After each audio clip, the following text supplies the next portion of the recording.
I don't wanna be quoted on, narinig ko lang na yung Jesus is Lord is also now participating. So, all these people, they will police their own rank.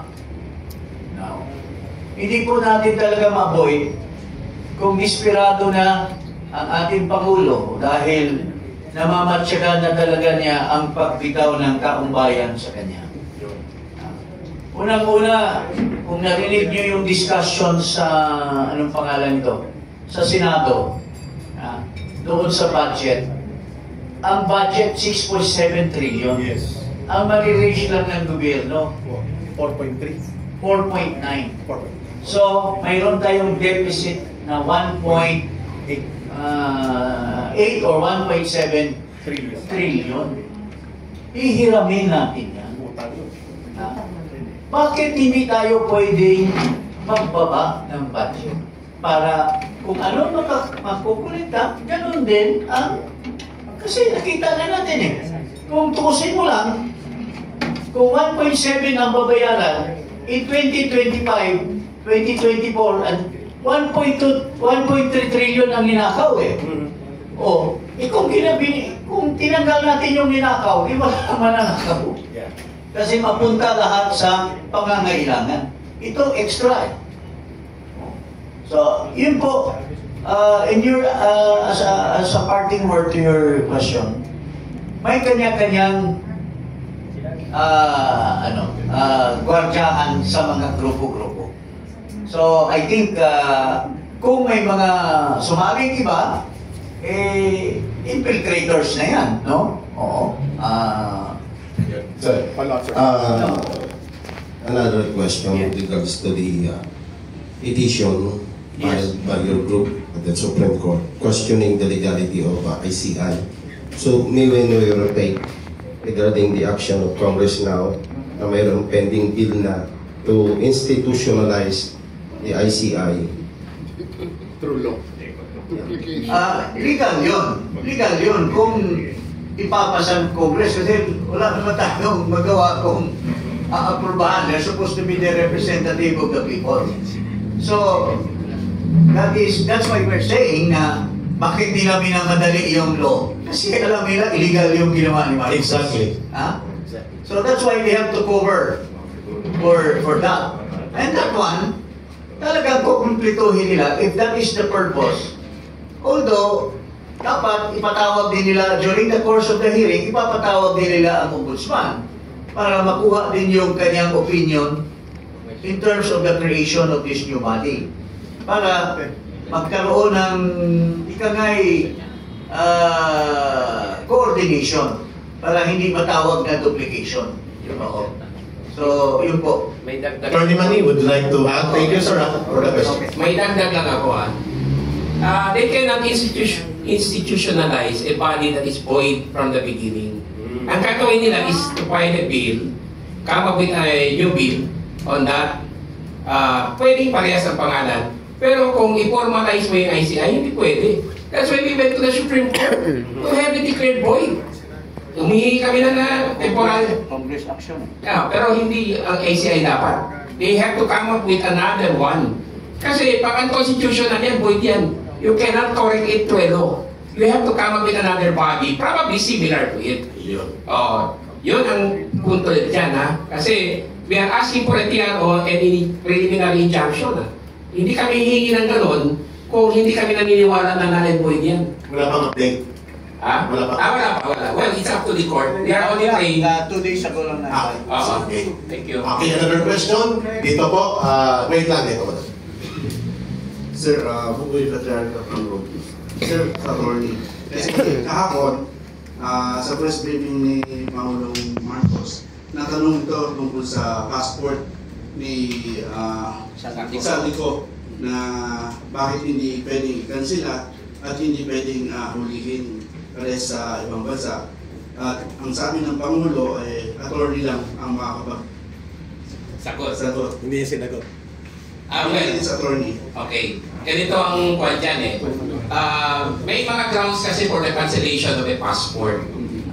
Isa na is, one is, if there is a case that has been filed, a criminal case, For example, he falsified the identity or submitted falsified documents.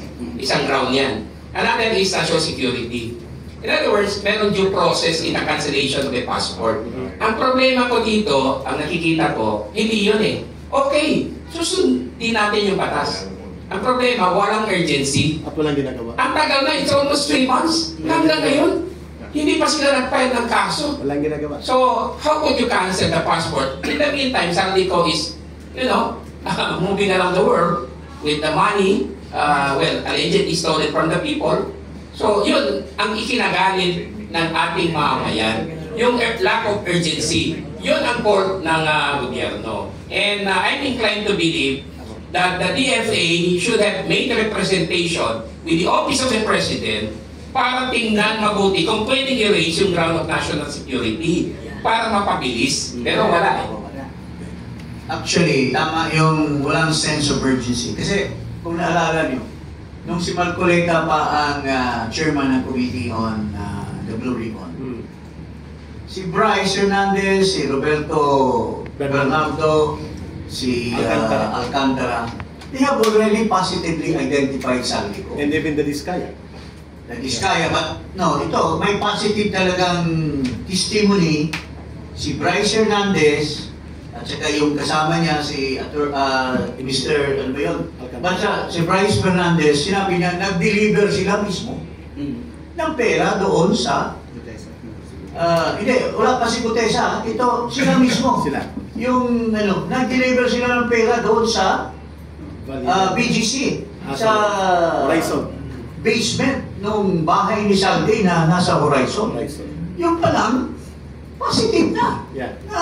Yeah, correct. Noong pa lang, pinorward na nila Lacson yung sa DOJ. Matagal na. That could have already been filed with the Ombudsman.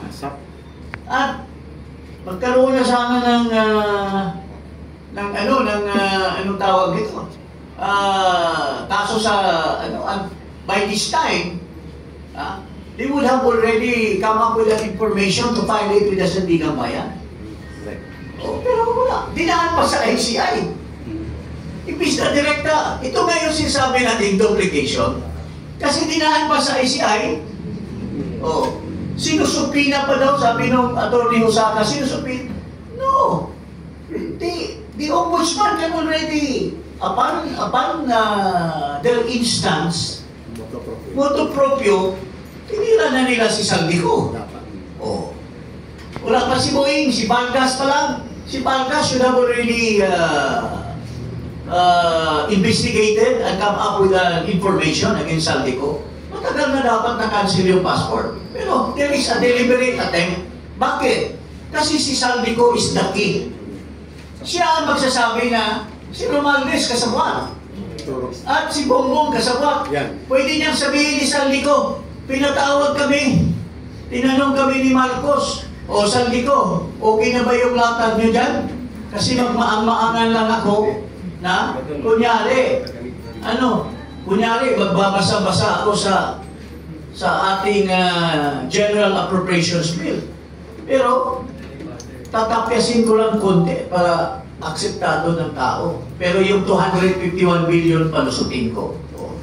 It's very clear na may kasabuatan yan. Kaya sabi tayo sa Saldico, papatagalin namin yung investigasyon, magtago ka muna dyan. O pwede sabihin nila, magpapalit ka na ng mukha. Bilyon-bilyon yung pera mo, ang dali magpapalit ng mukha. In the light of technology now. So, yun po ang rason. Saldico is the king. Kasi sabi niya, mayroon na siyang statement eh. Kaya ko bang gumawa by myself? Kung walang aprobado ito lang yun, for 4 years eh, kayo lahat. Kayo ba, kung matino ang Pangulo, alam niya na how siya yung General Appropriations Bill, from the NEP, sinaksakan ng dagdag sa small committee hanggang BICAM. Kung matino kang presidente, papayagan mo ba na, yung NEP na pinadala ko, ito lang, dinagdagan ng ilang bilyon. Hindi ko ba pipigilan? Yeah. Pero hindi niya pinigilan eh. So anong tingin nyo? Kasabot ka. Kasi Nakinabang. kung ikaw si Martin Romualdez, happy birthday pala kay Martin Romualdez. Birthday niya. Kung paano ko si Martin, happy birthday niya today. This is his birthday. Pero maski birthday niya, hindi natin masasabi na magsapalaran sila, mga kababayan. Kung ako si Saldi, kinamada ko, insertion. Ako si Martin, inaprubahan ko, insertion. Pero pag dinala na yung General Appropriations Bill, matino yung presidente. Are you not risking yung kinamada mo na ma-obliterate pagdating kay presidente dahil matino si presidente? Tatapyasin ni Marcos yun kung matino kasi may rep lang. Pero hindi na tinapyas eh. So, hindi nyo pa kaya maiisip na may usapan na sila? Sinabi kaya ni Martin na, pinsan, mayroon kaming kinamada ni Saldi. Okay ba sa iyo? Okay lang, pinsan. O, huwag nyo akong kalimutan dyan, ha? Yung kaparte ko. Well, is that not possible? Kasi nagpikit mata siya at kanyang inaprubahan. Tapos, nagsinungaling pa siya sa taong bayan, oh, binasa ko, 4,000, I have to read every page. 4,000 pages. 4,000 pages. O, pero bakit nalusot? 29 billion lang ang binito mo. So, yun po, mga kababayan. Kaya, ang sinasabi namin, ang mastermind dito lahat ay si Marcos Jr. Sir, brief lang before yung follow-up. May rejoinder doon ha. Maganda yung 2 minutes lang ito na rejoinder. Maganda yung binanggit ni Congressman Jing at ni Atty. Manila. No sense of urgency. Si Saldico po ay hindi nakatakas, pinatakas. Saldico was intentionally sent out to escape by Marcos and Romualdez. Ano pong role ni Saldico? Bodeguero at bankero. Bakit?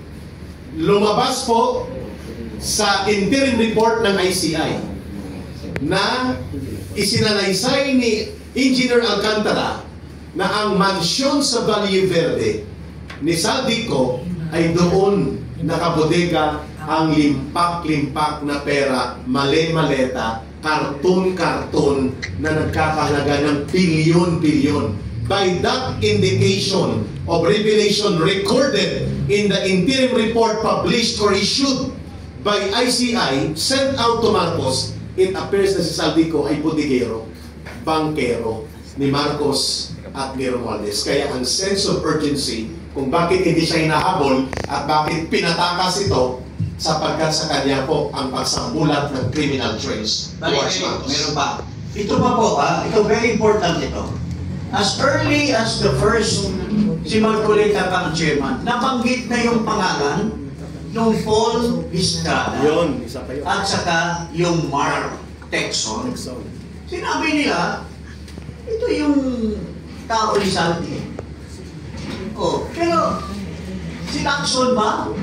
Pinatawag niya yun? Nakasibat na, sabi, nasa Chile na yung...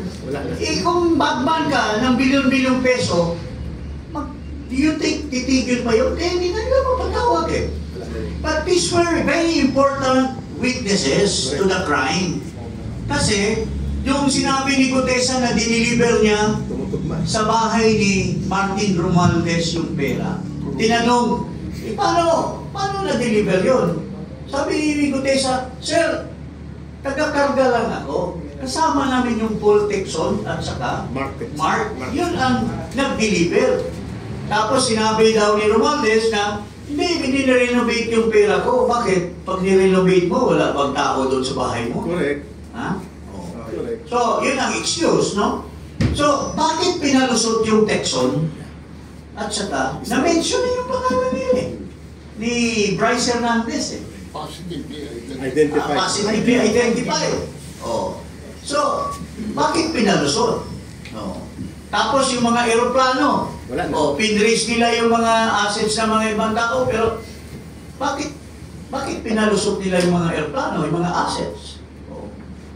So, this really, kaya kawawa tayo, niloloko tayo ni Marcos, nagmamaang-maangan siya na matagal daw, sabi ng kanyang locaret na spokesman sa Malacanang, oh, it's so hard to prove. You know, you have to file, you have to, do a lot of, trial lawyer daw siya. Mahirap daw mag-build up ng kaso.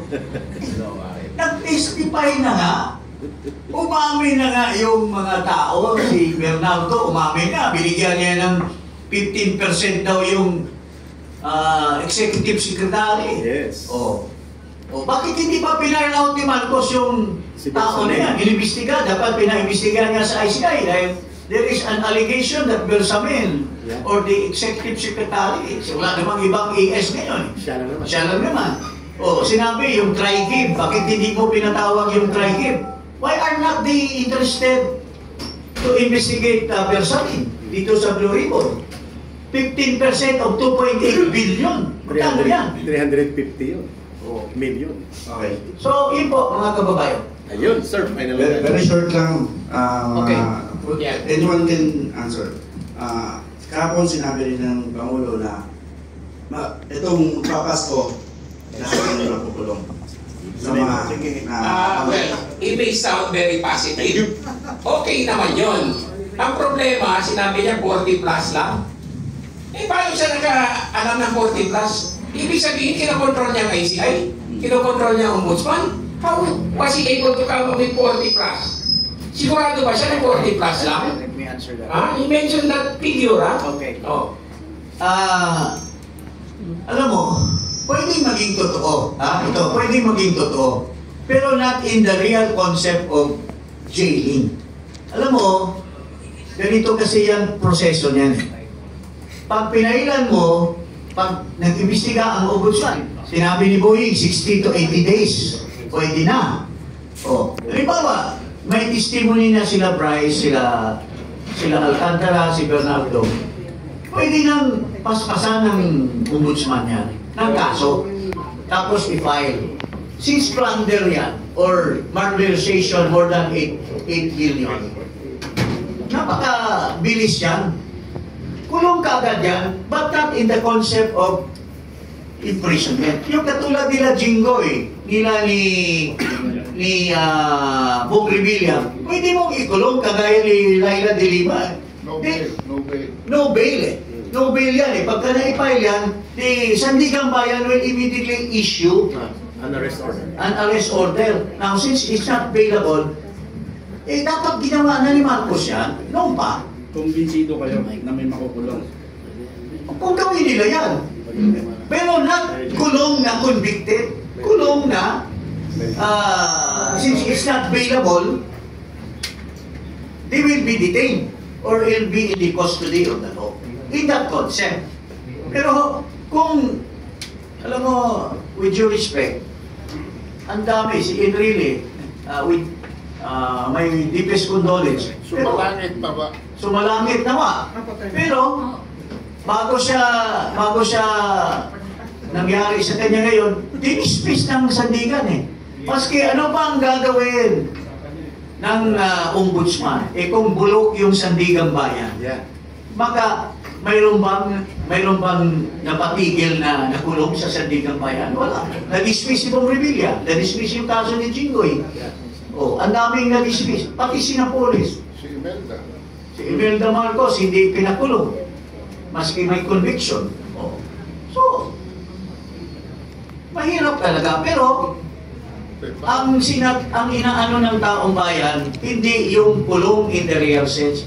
Mayroon bang napa-detain because of the case dahil non-bailable. Yun dapat ang ipakita ni Marcos.